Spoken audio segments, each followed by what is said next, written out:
अमरीका मशरिक़ वुस्ता में अमन व इस्तेहकाम चाहता है। हमें खित्ते को शरपसंद अनासर से पाक करना है।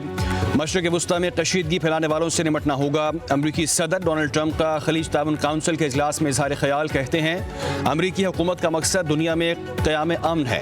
हमारी अव्वलीन तरजीह तजारत है। ईरान जौहरी हथियार हासिल नहीं कर सकता। तेहरान के साथ नतीजा खेज मुआहदा चाहते हैं। यरगमालियों की रिहाई गजा में अमन की बुनियादी शर्त है। शाम से पाबंदियाँ हटाएंगे। मज़ीद मुल्कों को इब्राहिमी मुआहदे में शामिल करेंगे। सऊदी वली अहद मोहम्मद बिन सलमान ने कहा खित्ते में अमन के लिए अमरीकी सदर की कोशिशें काबिल तारीफ हैं। GCC खित्ते में अमन की ख्वाह है। पाकिस्तान भारत के दरमियान सीज़ फायर का खैर मकदम करते हैं। शाम पर पाबंदियाँ हटाने का फैसला खुश आइंद है। गजा में जंगबंदी होनी चाहिए।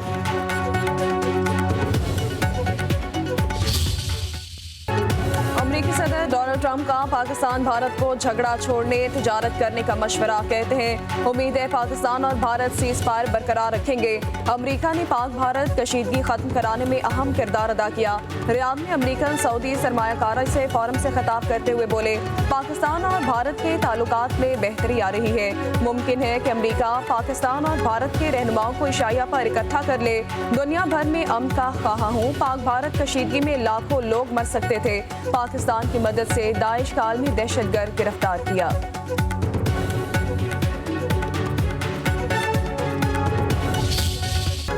पाकिस्तान और भारत के दरमियान मसला कश्मीर है। सीज फायर पर अमल दरामद के साथ साथ असल मसले का हल निकालना अशद जरूरी है। अमेरिका में पाकिस्तानी सफीर रिजवान सईद शेख का तुर्की के नशरियाती इदारे TRT को इंटरव्यू।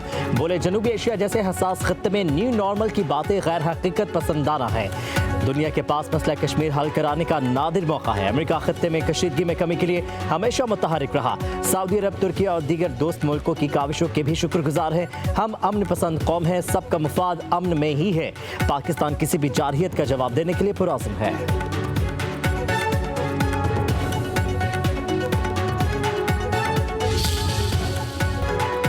सिंतास मुआहदा मुअत्तल नहीं, अपनी जगह पर मौजूद है। आलमी बैंक के सदर अजब मंगा का कहना है कि सिंतास मुआहदे में मुअत्तली की इजाज़त देने की कोई शिक नहीं है। मुआहदे में वक्ती तौर पर तकनीकी खलल आया। दोनों ममालिक के इत्तफाक से मुआहदे को ख़त्म या दूसरे मुआहदे से तब्दील किया जा सकता है। ये दो खुद मुख्तार ममालिक के दरमियान मुआहदा है और इसे जारी रखने का फैसला दोनों मुल्कों को करना है। आलमी बैंक का किरदार बुनियादी तौर पर एक सहूलतकार का है। फ्रीकैन मुत्तफिक न हो तो वर्ल्ड बैंक गैर जानिबदार, माहिर या सालिस अदालत का किरदार अदा करता है।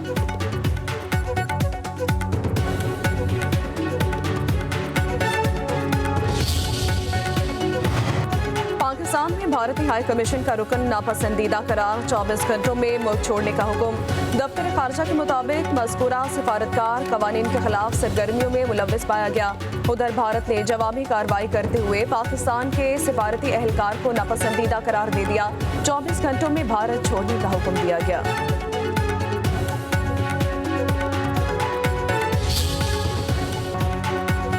भारतीय इश्तियाल अंगेजी से पाकिस्तानी इलाकों में होने वाले नुकसानात। वज़ीर आज़म ऑफिस ने आज़ाद कश्मीर और सूबों से तफसील तलब कर ली। प्रॉपर्टी को नुकसान, शहादतों की तादाद भी मांगी गई। रिपोर्ट की रोशनी में माली मुआवजा अदा करने का फैसला किया जाएगा। पाक फौज ने दुश्मन को मुंह तोड़ जवाब दिया। पाकिस्तान के अवाम पाक फौज के शानो बशानो खड़े हैं। सिंध के सीनियर वजीर शर्जील इनाम मेमन की कराची में न्यूज़ कॉन्फ्रेंस। कहा पाकिस्तानी कौम मुत्तहिद होकर फतह का जश्न मना रही है। हमारा सफारती बयानिया सारी दुनिया के सामने है। नरेंद्र मोदी ने बरसगीर के 1.5 अरब इंसानों की जिंदगियों को दांव पर लगाया। बिलावल भुट्टो ने मोदी को गुजरात का कसाई कहा। मैं एशिया का कसाई कहूँगा। अमरीकी सदर ने जंग छोड़ने का तिजारत करने की अच्छी बात की। जब भी भारत में इलेक्शन करीब आते हैं मोदी कोई ना कोई ड्रामा शुरू कर देता है।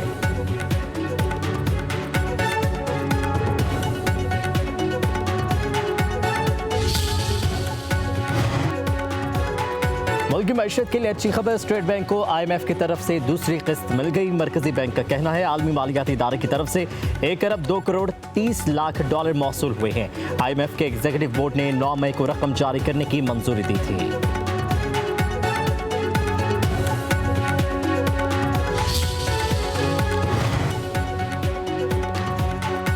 पाकिस्तान और IMF के दरमियान आज मुज़ाकरात का आगाज़ नए माली साल के बजट पर मुशावरत होगी। ज़राए वज़ारत ख़ज़ाना के मुताबिक बातचीत 23 मई तक जारी रहेगी। पाकिस्तान की तरफ से टैक्स आमदनी और नॉन टैक्स आमदनी पर ब्रीफिंग दी जाएगी। बजट में 400 अरब रुपए के टैक्स इक़दामात पर गौर होगा। टैक्स रिलीफ इक़दामात पर भी खसूसी सेशंस होंगे। तनख्वाहदार तबके पर इनकम टैक्स में रिलीफ पर IMF को मनाने के लिए खसूसी तैयारियाँ।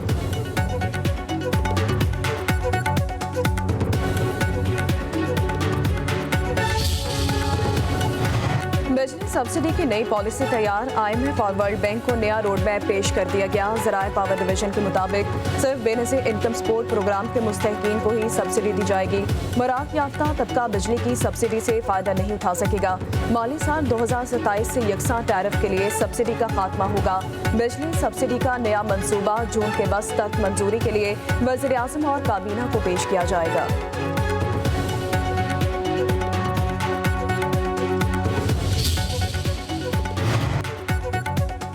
आलमी मार्केट में खाम तेल सस्ता। पाकिस्तान में पेट्रोलियम मसनूआत की कीमतें कम होने का इम्कान। पेट्रोल 3 रुपये, डीजल 4 रुपये फी लीटर सस्ता हो सकता है।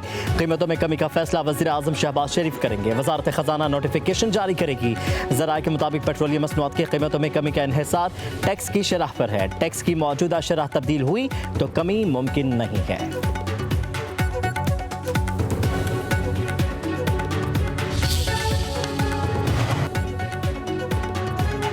वफाकी हुकूमत का पेट्रोलियम मसनूआत की स्मगलिंग, खरीदो फरोख्त रोकने के लिए अहम कानून साजी का फैसला। पेट्रोलियम एक्ट 1934 में तरमीम का बिल कौमी असम्बली में पेश। बिल के मुताबिक पेट्रोल स्टेशन पर स्मगल शुदा मसनूआत की मौजूदगी की सूरत में पेट्रोल पंप बहक सरकार जब्त या 1 करोड़ जुर्माना आयद किया जाएगा।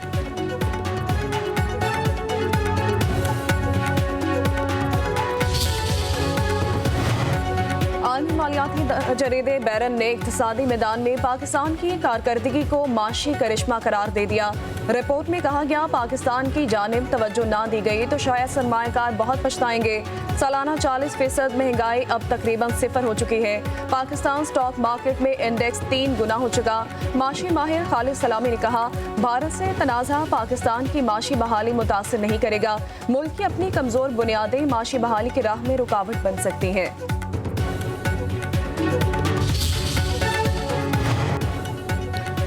वज़ीर दाखिला मोहसिन नकवी की कौमी असम्बली से गैर हाजिरी पर पीपल्स पार्टी के अरकान का एतराज़। खुर्शीद शाह ने कहा, वज़ीर दाखिला ऐवान में नहीं आते।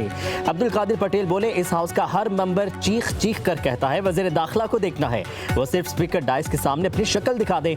वज़ीर कानून आज़म नज़ीर तारड़ ने कहा कि वज़ीर दाखिला से बात करूंगा कि वो ऐवान को अपनी ज़ियारत करवा दें।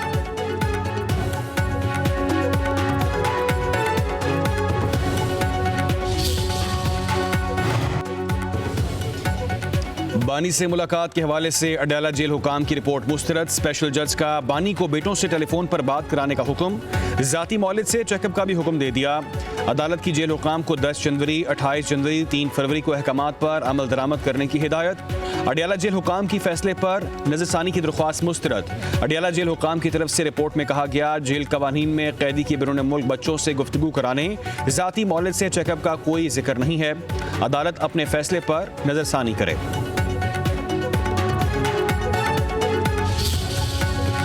पाकिस्तान को इसका मुतहिद होने की ज़रूरत है और इमरान खान इस वक्त अलामत है, क्योंकि इमरान खान साहब जो है वो इस वक्त रिप्रेजेंट करते हैं पाकिस्तान के 4 सूबों को भी। इस वक्त जो हमें नेशनल यूनिटी चाहिए, तो ऐसे लीडर को इस बार 90% जो है अवाम का जिसके साथ ताउन हो, जो अवाम जिसको फॉलो करती हो, जिसके साथ हो, तो उसको इस तरह गैर कानूनी तौर पर अंदर रख के हम इंटरनेशनली क्या मैसेज दे रहे हैं। बानी पीटीआई मुल्क और कौम के मुफाद में बात करने को तैयार है। साबिक वज़ीर आज़म, 4 सूबों की आवाज़, 90% की हिमायत हासिल है। ऐसे लीडर को गिरफ्तार करके आप दुनिया को क्या पैगाम देंगे? वज़ीर आला KP अली अमीन गंडापुर की सहाफ़ियों से गुफ्तगू। कहते हैं, बानी पीटीआई ही मोदी को मुंह तोड़ जवाब दे सकते हैं। बानी के बेटों के बयान का इल्म नहीं, बानी से मशवरा करना होता है। हफ्ते में 1 रोज़ मुलाकात की इजाज़त मिलनी चाहिए।